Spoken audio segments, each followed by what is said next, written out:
Seigneur, nous te remercions pour l'opportunité que tu nous as encore donnée d'écouter ta parole aujourd'hui. Nos cœurs et pensées sont ouverts pour recevoir de toi, Seigneur. La Bible dit que la pénétration de la parole est claire et ça donne de l'intelligence au simple. Merci, Seigneur, de ce que tu vas te révéler encore une fois à tous ceux qui vont écouter cette parole. Et je prie et je déclare que leur vie soit améliorée après ce message. Au nom puissant de Jésus-Christ. Amen. Je n'ai pas écouté ton amen. Amen. Alléluia. Je parle de notre passion. Garde ta passion. Il y a des choses nécessaires. Nous devons les très très nécessaires sur qui nous devons avoir les yeux rivés en Christ. Il y a un couvio. On doit nous fixer dans le déodi. Et nous fixer dans le déodi. Amen. Très important. Maintenant que tu es né de nouveau, donc les nouvelles naissances viennent, les grands américains et croient à d'autres qui souvent on est dit. Quand on parle de la nouvelle naissance, on ne parle pas du comportement. Nous les nouvelles naissances, on les blancs comportement, on les blancs. Tout d'abord on les blancs nouvelle, on les blancs. Et donc Christ va voir, il y a une nouvelle créature. Maintenant bien sûr, non c'est dans un gommé, voir comportement par la dos. Voilà, c'est doit que Christ on a gommé. Ye au comportement nous on le peut pas. Azumi on va quand les vous nous voyez. On va quand les pauvres petits pécheurs. Voilà les comportements de côté les irréprochables. Et dans un ami va mêler les irréprochables. Dès que là non irréprochable, kakama on mistake de quelque de corps. Donc un message à mon comportement yo. Message à vie de bénini homi la vivre. Amen. Et Bible a globé dans nous croire au Christ au doc que va on a dit so pour nous quoi. Nous vont à dire parce que nous voyons il y a des problèmes à sauver. Nous croire au don dia. Et nous la foi gbeme. Et na o nous de et ndima bonamisia. Bible a bien Dieu nous a donné tout ce qui contribue à la vie et à la piété. Il m'a donné. Dieu m'a donné tout ce qui contribue à la vie et à la piété. Parce qu'il m'a aimé. Je n'ai pas écouté ton amen. Voilà. Donc, je suis déjà conscient qu'il m'a donné quelque chose. Et à Messia me donne un coup de quoi. You have to be, au-delà carry, au-delà son mentalité, on s'en a fait de quoi. Mais non, mon dé. Bible avec nous, c'est le Christ obé doit dire. Bon, agbema vogera si mais non. Agbema volemia si. Et agbema voan bestia, vous avez dit non célébrer. Alléluia. Donc, je dis que nous devons avoir les yeux rivés, fixés sur certaines choses qui sont très importantes. Il y a un exemple je vais vous donner un exemple. Il y a un football. Football, mais, à mes salles, même pour venir, on a un cadio. Hein? Dieu m'a sénévé réponse vos. Bu, oui, oui, allez. Oui, oui, allez. Le football, mais, non, italien, on a dit un coup, non. Victoire. Donc, on a fait un coup, on a pas victoire. Qu'est-ce qu'il y a? Hein? Joueur. Oui, joueur. Ok. Well, un coup au-delà non. Bon là dit.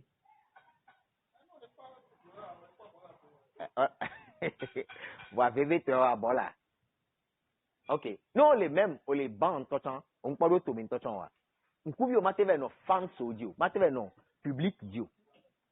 Bon, même nous les tout mais en temps on les bancs, tu es sur les bancs, hein, et on a un changement en temps là. Un coup non bon là dit, à quoi que jouer aller, il doit couper au va de tout mais. Autant à tenir donner à pour bol ou nuer. Si, même chose est béni. Il y a même couvio de la non de audio. Non, bah, les intotans. Garo moléa, un couvio ne ba une audience ou distraction, Donc, à waouh, une telle la quoi, bobo, là, on l'a sélectionné, à fico, la quoi, fico, ma quoi. Non, supprimé, parce que, à imaginer, on les tombe. Oh, passe non, il y a d'autres pas public. Surtout moi, on m'a progressé. Et au-delà marqué, on m'a marqué. Donc, en termes de blanc, il y a un coup au-delà, on dit, on dit, les guillemets. Amen. Et nous, dans le temps de cas, dit, un coup au-delà, non, fils, midi, à me l'étonnant, premier point, ni ta foi. Garde tes yeux fixés, rivés sur ta foi. On y a même un ami José. Il avait une mesure de foi a été départie à tout un chacun de nous. Donc nous avons tous la foi. Nous avons tous la foi. Et dans le Nouveau Testament, personne ne peut dire qu'il n'a pas la foi.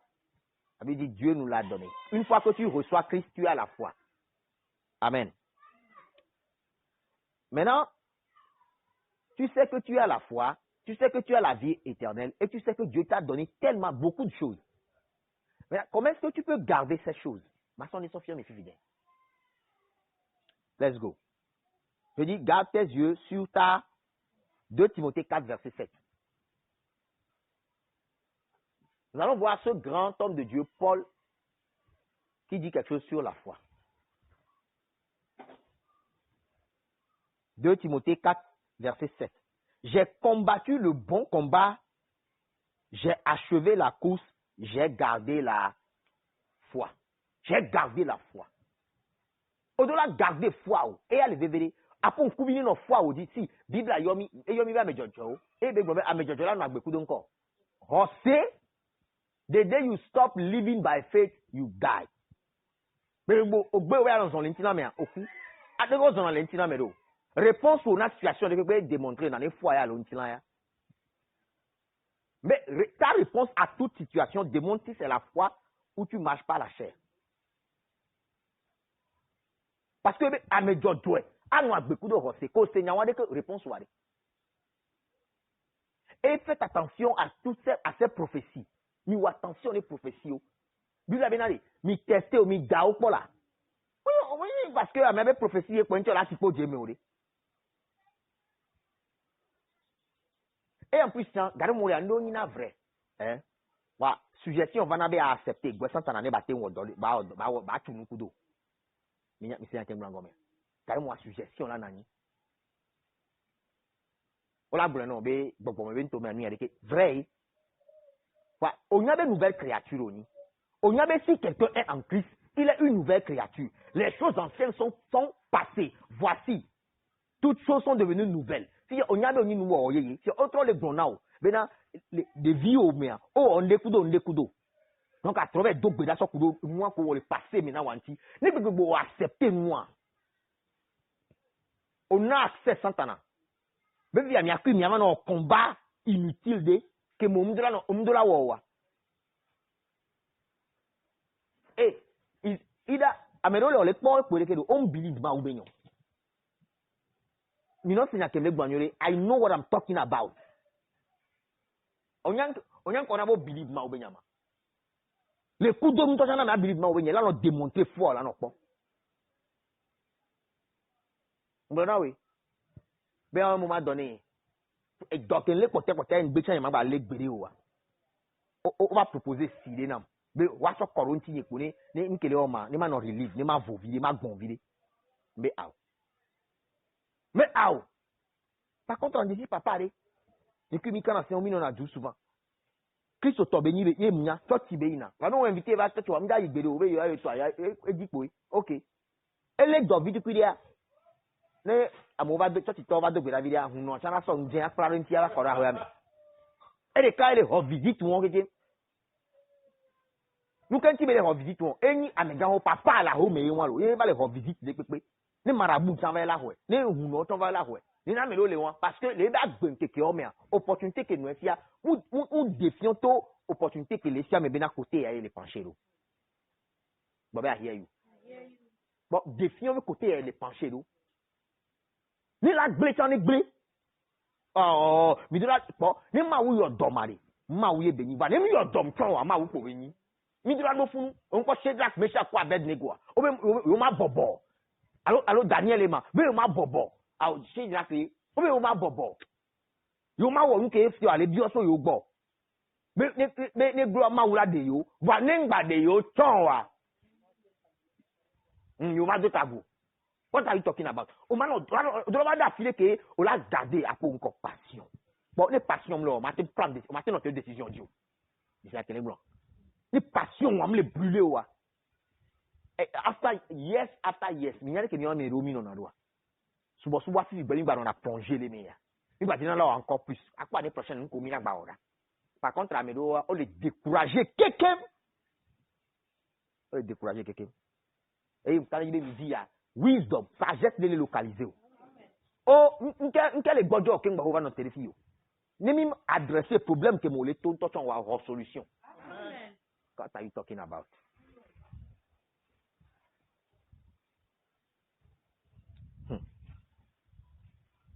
Et spiritual giant au ma ouomi, géant spirituel au ma ouomi. Il va non ouomi si bébé vie physique au nénéo. C'est un thing noyama. Oh ouais spirituel, géant spirituel. Spirituellement on les tord. Là non on si bébé vie néné. Mais à pour attitude, d'autres nouvelles au bon et démontrer non les ont les foi mais alors les ont les chairs mais. I'm a man of faith. I'm a woman of faith. Yeah. I walk by faith. I'm a homme lebron. I walk by faith. Et y a tant que la gloire me dia. Le fia. Et on a ministère Kenya ga oma hein. Kemi le wade. Soit to le kumi à l'homme le kumi we. Le ko ponya aro. O va vo o va non ba gon be mu vo e. Ami me di o. Na home. Wa no suivre mi la home problème lo. Donc on va, ma unti on va fier on va no Christ onti et coller sur Christ bien, on est excité. On pas des passion on la pas excitement. On la pas bien les excité. Quand c'est dans me glory, non les da pas dans nous, c'est passion et les passion en joke pour voir nwang banana nyo. Ah mais que dans pas glory, ça va non bien tavé, OK, dans pas glory ça dit, ça va non bien. Ah mais on consent, auto ignorer, c'est quoi on est on t'entend dire ni na nya. La fin d'une chose vaut mieux que son commencement. On va nous emporter par ton dinandé. Enfin, nous les messages jamais.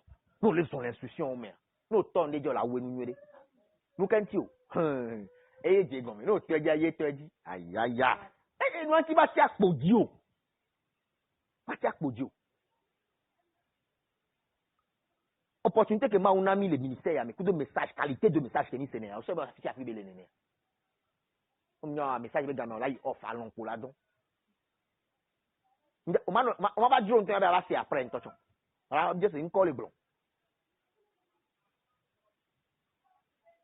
Yes, et à nous c'est on va trouver les signes tout ça après.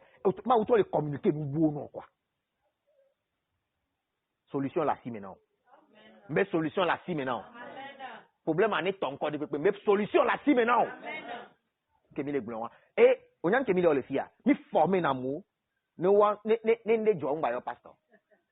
Les kabaladaya, zato kobroko. Et attends tout le temps, attends former à mes bouts. Alors qu'on va ministère à moi, autant laisser message, c'est grâce à toi. Nous on peut voir au massé, oui.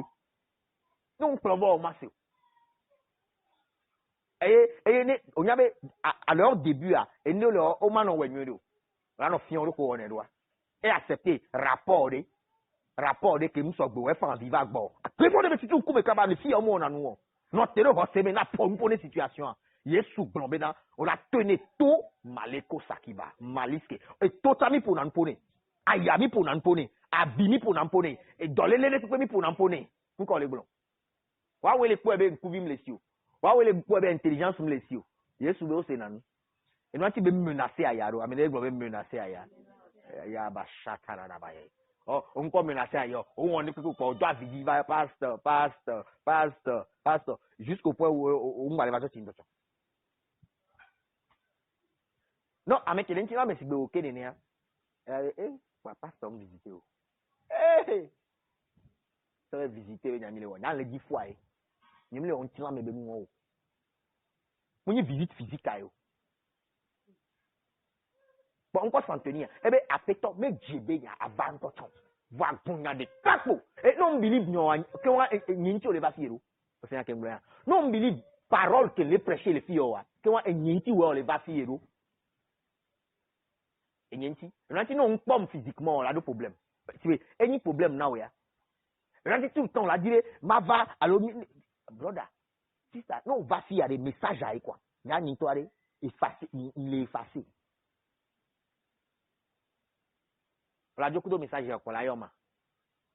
Les gens, ils dans le corps, ils traînent d'eau pour les coups. D'autres drains coups sur le homme. Assez vite du tout, dans le caca, 5 heures du matin, un coup vite, non, il dorment, on va dans le dormir. Sleeping on duty, try à home. Oh, on me les forme, on me les forme. Roma Daniel a servi toi prochainement, il va se kiki là, il zémena. C'est lui qu'on a là, doit, elle va nous donner, ouais. That is talking about. Ok. Donc, il y a un coup de arrivé dans le cas Ball a dit, les football de côté, et les bobomens encore, Yesu dit, et bon. Et donc, on va les pas Yesu, les pas nous.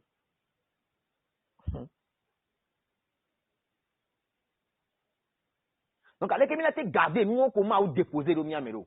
Mais garder n'est pas le Saint-Esprit. Mais il pas le Saint-Esprit. Et on y a avec Holy Ghost. Et nous, on a dodo bakude, elle a une celebration with the Holy Ghost. Il a célébré pour cette fin d'année. Son 1er novembre, le programme télémédia. Hein? On y a un qui est tombé dans la miama. Et bien, bon, mais ben, non, quelqu'un l'a dit. Pourquoi? Les décines à une didière. Et là, on toto au China, au ina gomene, quoi.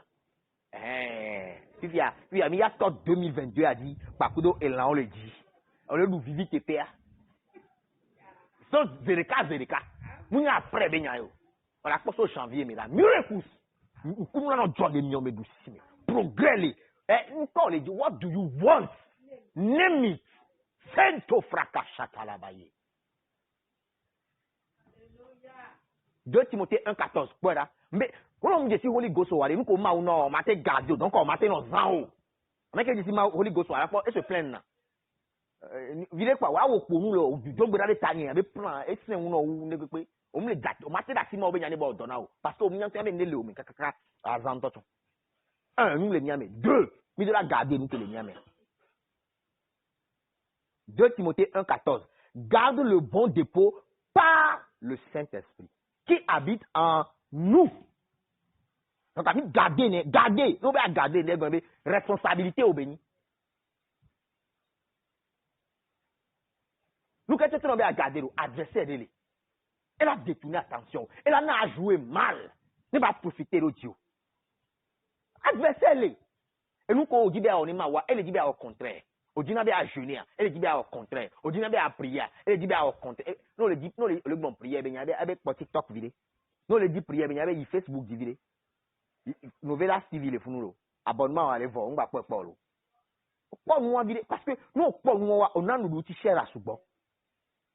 Et on est difficile après, voilà, on les pas nouvelles à 23 heures. On va une semaine à maintenant, on va à quelques blibos et les cas, on sort 6 heures de temps sans pas nouvelle. On m'a fait de 5 minutes.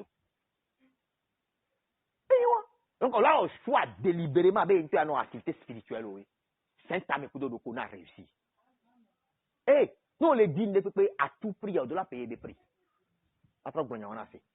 Mais nous, les dit à tout prix, au-delà payer des prix.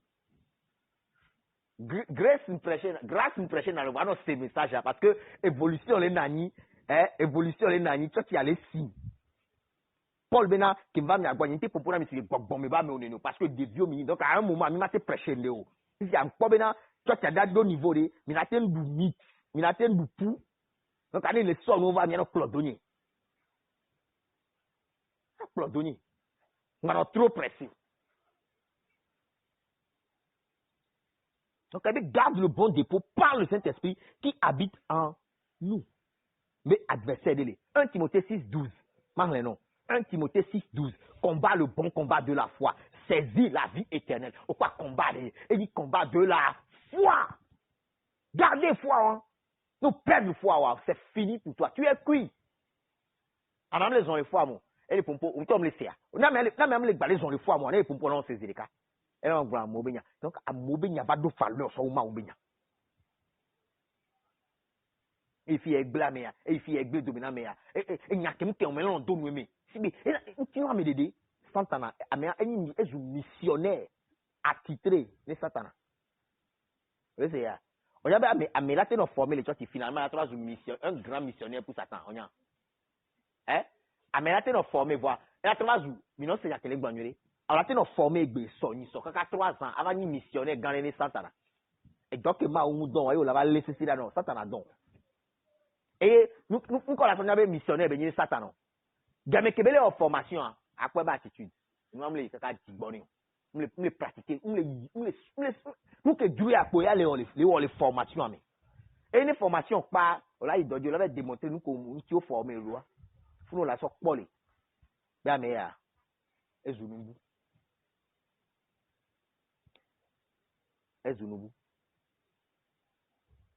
Magbe ya zeli kalisi. M'le système de naméro. On soit que ça rebelle, on soit que ça yémion, je ne sais pas. Ozu beblem le santana balome. Obusebe ole ordonné maouye. Paul à un moment donné, il a mis ça là. Et on adore, et vous savez on a donné maouye. Et blena Christ tombe do. Sebe les wonu que les ordonné maouye. Après vous bobe vanya. On y a encore na ma. On me a son instruction que l'assemblée locale à Mediolo. On va be yo le titelo ma oba me onti. Anon on de que jiro wa so wanti.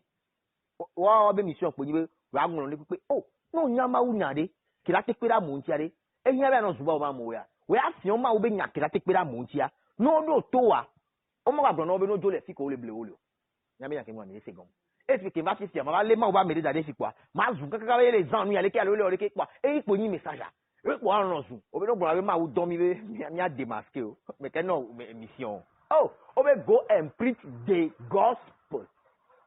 Va prêcher bonne nouvelle. On m'avait besoin de mots. On y a un tia parce que nous n'avons que béni à boire mais nous n'avons que béni à boire mais donc à la que ça nous sort kaka mou fa m'aider à boire derrière.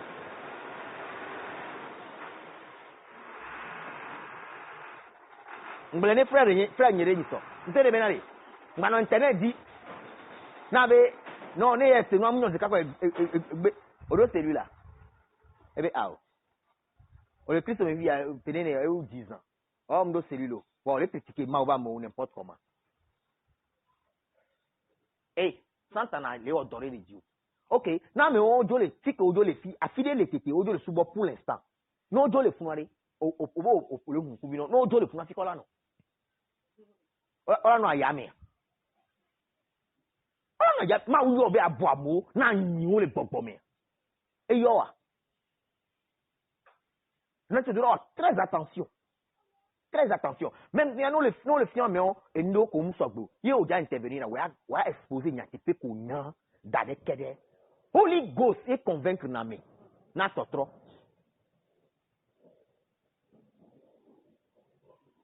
Parce qu'on y des vieux hommes laissez nous. On y a des satans, elle est au mieux les voir. On va voir ça dans ces côtés. Nous collons quelqu'un. Nanti on doit bédar wata. Alléluia. Donc à garder zèle ou on est nommé. On va dire bédéo. On va gagner ça on le canon midi.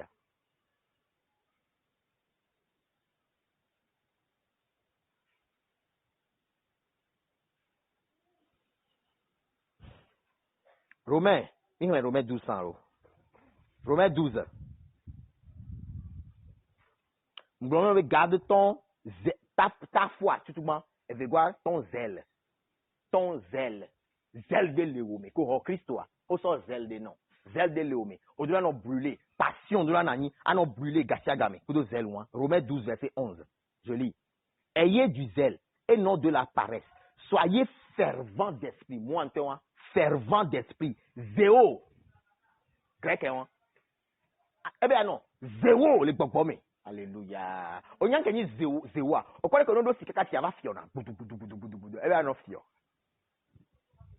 Oh, quoi donc, on va le fio. On va choti. Et nous sommes les cousins là maintenant. Et couvions et on zéo, on le fout. On te va te dimanche. Dimanche, tu as qu'à m'avoir voir. Et nous te chiconam. Et non, mais pour pour les bébé vigané au le pont. Biberon, bah, quand on l'a animé. Eh bien, soyez fervents. Zéro. On parle de non, non, man.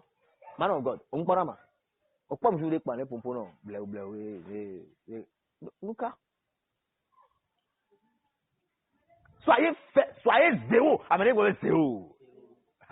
Muni zoé le zéro. Zéro. Z-E-O. Zéro. Soyez zéro. Terminé. Non, zéro à terminer en année. Ah non, on y a qu'on avait bol, man. Et moi, élection. Boudou. Hot. Oui, grec, mais pas ça hot, mais sous ou les tout le temps chaud.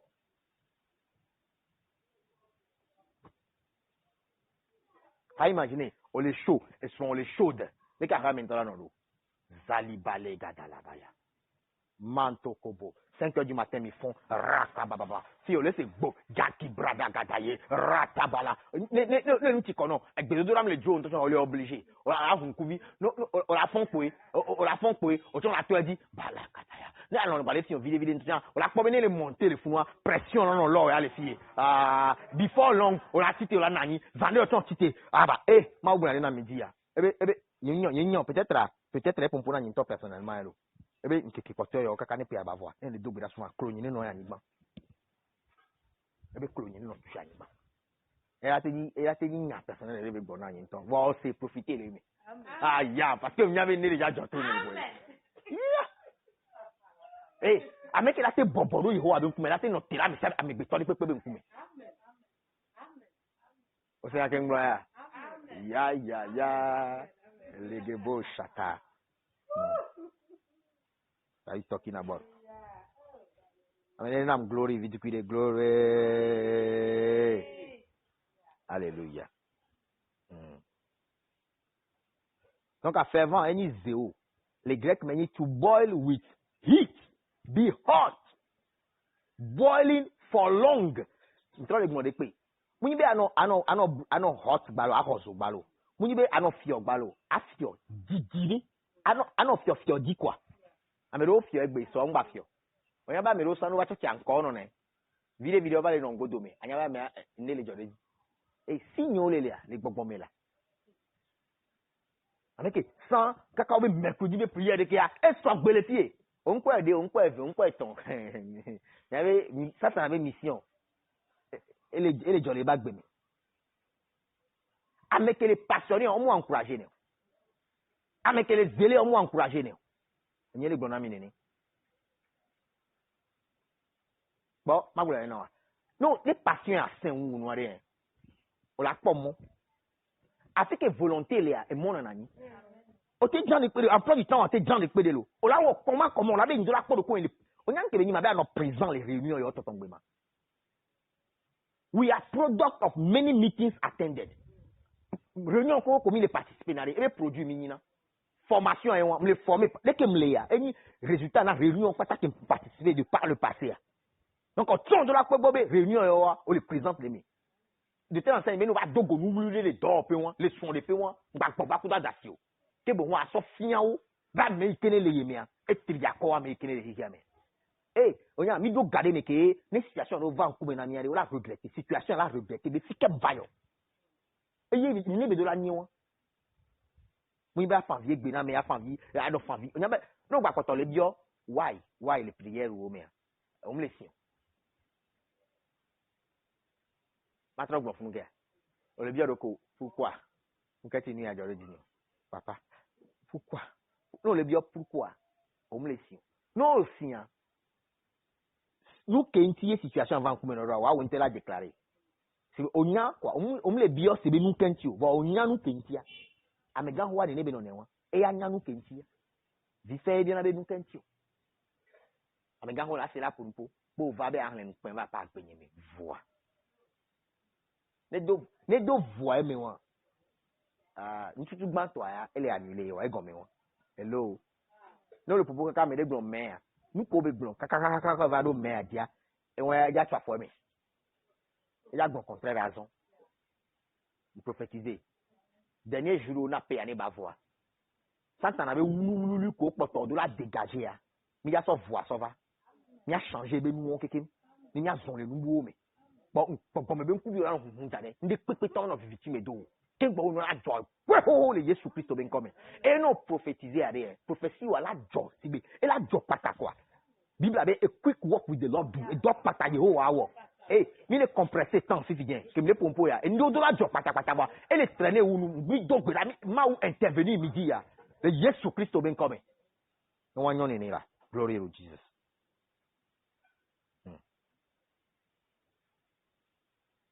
Donc amono zele vai fika obe zele ori no be o le zele are go ni fanatique on a me ki ni fanatique Amérique les supporter Amérique hein nous quand que joa et ya e ko ya ba no féliciter et c'est pas football dit non Amérique le oni Barcelonais hein yo oni Barcelonais hein le Messi ben ya bon o te doit dire 7-0 fanatique là on n'a pas dit egbe on a dit 7-0 ba donc quoi n'est passé au quoi 4-0 que mi on a au quoi 6-0 que mi on a fanatique y a les power avec nous ko donc on m'a découragé fanatique donc à nous le né de nous voir fanatique au nina Jésus amen on va décourager garé mais on ni fanatique bon on se né pe gomo on les zéo glory to Jesus.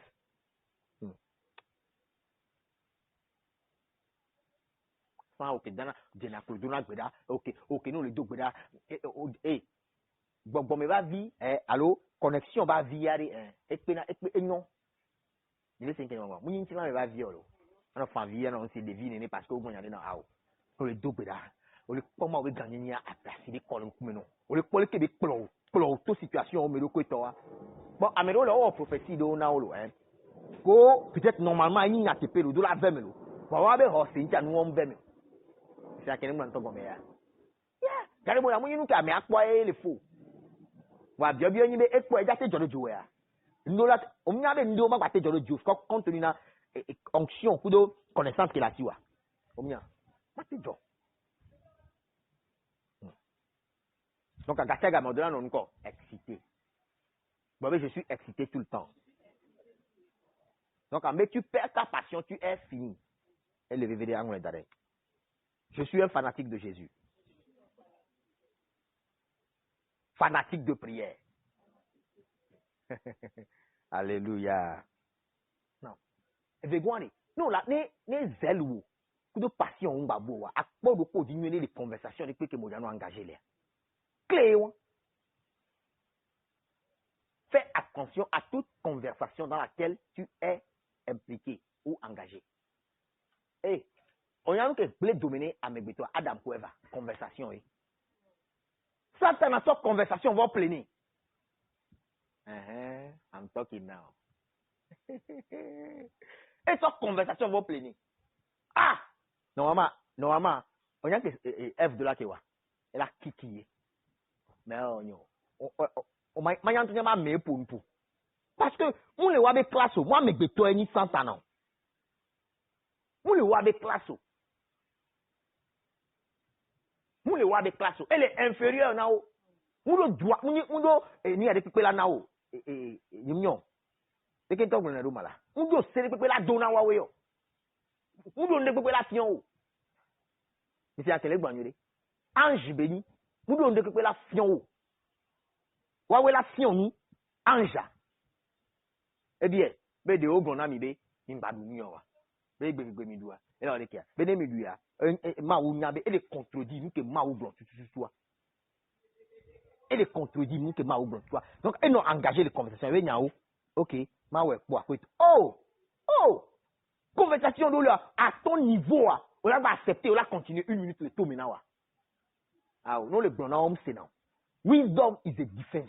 Sagesse à défense. Et bien, la divine, on va sur conversation, on a play, là. Il va les blanchir dans mes bénons, le collage blanc, c'est bénolo. Non, mais à dos le bois, un ballon, un passion, bébola. Un zèle, bébola, non. Et boy, Joe, boy. Moi, on va pas dans le homo. Avec toi, ben, y'a ça va et un message qu'on regarde méditer sur Colontia. C'est fini. Réaction, quelqu'un trop. Et nous, qu'on a ça, et bien, marcher, là. On la tente, nous. On t'en a tenu que les marchés. Nous, les marchés, non. Au toit, ah non, nous. Nous, les marchés, non. On t'en était bénéo. On ne change pas l'équipe qui gagne. Give me 5. C'est pas le marché. Why do you stop? Parce qu'Amériva, hey! Bible avec la foi vient de ce qu'on entend. Et nous de attention. À mec qui est déjà bonné, ne va pas tout maintenant. Mais c'est à quel moment? Les guillemets, malgré tout, on a décidé, mais il y a d'autres succès.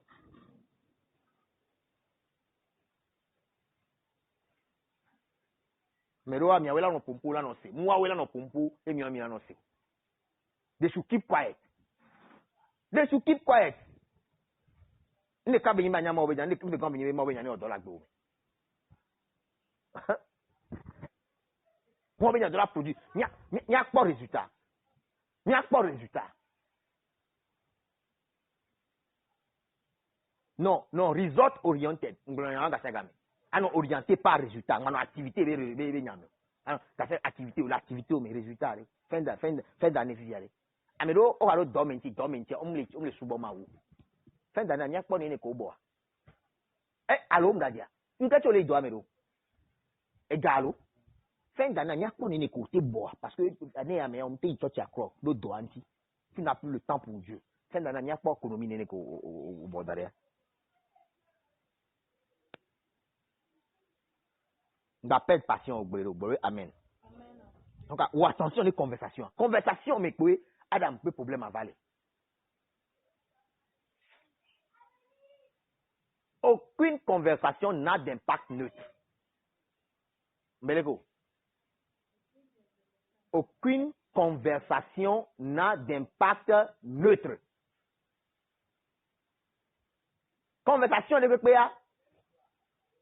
Mujona que nous allons assurer que c'est mon andé ou quoi c'est mon neutre ou soit elle a pro ça va maoubo encore plus allô elle a donc le maunti n'est pas bien non donc alors somme 2 minutes na me les modes mais non te bébé de nyale na wa on doit assumer alors on est responsable à ce niveau là j'ai fait wa là 2 minutes là moi aussi le wa be mo me aya o senya ke blegun o dogo témoin de chez over quoi o ma na on ma pompo de non o nya message ya o me pogbo o te black o te le pastor ba wa me so clinic kola e ke to re ba so do ko mi o la so wa to na opo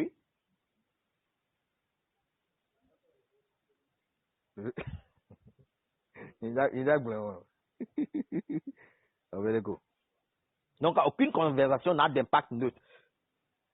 Ça t'éloigne de Dieu ou ça te rapproche plus de Dieu. Et allez, VVD. Perte de passion. Mathémis croissance spirituelle. On est passionné n'ende. Amédéntia, on perd de passion. Hein. Eh, on me si spirituellement aussi. Mais quand loss of passion, loss of passion cannot be spiritual growth. Maintenir croissance spirituelle gbede. Samuel prend un mauvais church ya. Church wa miawo je gomme san si sere. O le come le pour bol. On va voir attention. Jésus dit I will build my church. Je bâtirai mon église. Donc à Jésus le dans les filles on me impliqué. Non, ne peut pas. Ah, autre assignment bu ho do bu satan atro don be atro gbanu. No problem to akpenya o sana verset de souvent o be nu voin dia de wonye be aje Jehovah ba sime. It's a fearful thing in anglais to ba vivinanto to fall o je be bo ba jalo me ba to fall into the hand of God. Il a pas dans 1 minute. Le diable utilise certains. Dieu utilise certains. Robert, I hear you. À toi de voir.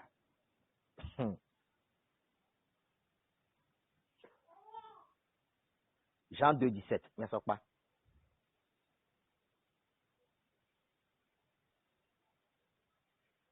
Ses disciples se souvinrent qu'il est écrit: le zèle de ta maison me dévore.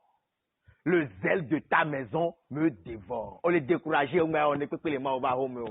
Hey, Satana, dit au caca, le zèle de ta maison. David dit, I was glad when they said, let us go into the house of God. Eh bien, dit John Yaoninam, eh, quand on a venu à Yehowa, bah, peme. Ah! Tu as besoin, quoi, mais nous bébé. Eh, Dieu, mais les filles. On m'a abandonné, fille, avec difficile. Doit se rora dina dakpeni. Give him praise. Honor him. Après engagement, elle est doublée, midi. Oh, ne peut pas me dire bojo. Et nous si à nous rien ressources. Doit se rora dila, doit se rora di. En poissi mais non. Ne gagner localisé. Bala kasataya. Amoko ya royaume de Dieu. On m'a non faut chourer. Projet que la sio. Ne fin d'année yo. It shall come to pass. It's coming to pass. Mele kabaradaya. Baleto satakabaye. Libra dagaba satale de bo shalaba. Moko sete keke kabarada de babosha. Manta kala da da da da da bo shata ke barada da da da ya.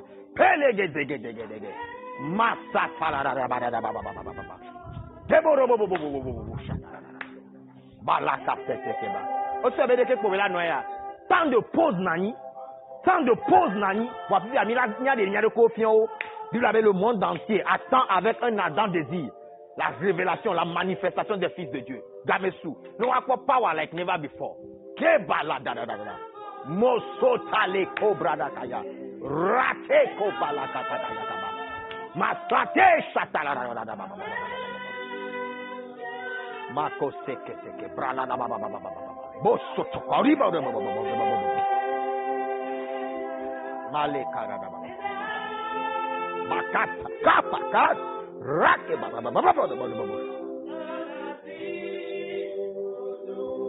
c'est une there is a healing anointing falling now. Onction de guérison, elle est jaga pour poyame. Finalement, pour se donner les ben colère. Be bold enough. Non assez courageux. Parce que donner les abati qui est bon. Ayo dona dono. Ayo dona dono. Akpera monchi me wanyabe Yesu fon la me kuko dome. Wasi kenye doyo siga popo ya me. Asiwa du dino la fi de pepe. Asiwa ye pe fe meru jamero ve le mo sebe nko. Ebe nous sewa ngwa le doji. Nous sewa ike fon Yesu la me kuko dome. E le doji la po agbe me azon. Non do akpe ni ga popo ya me. Thank you, Father. Yes, to be coming. Amen.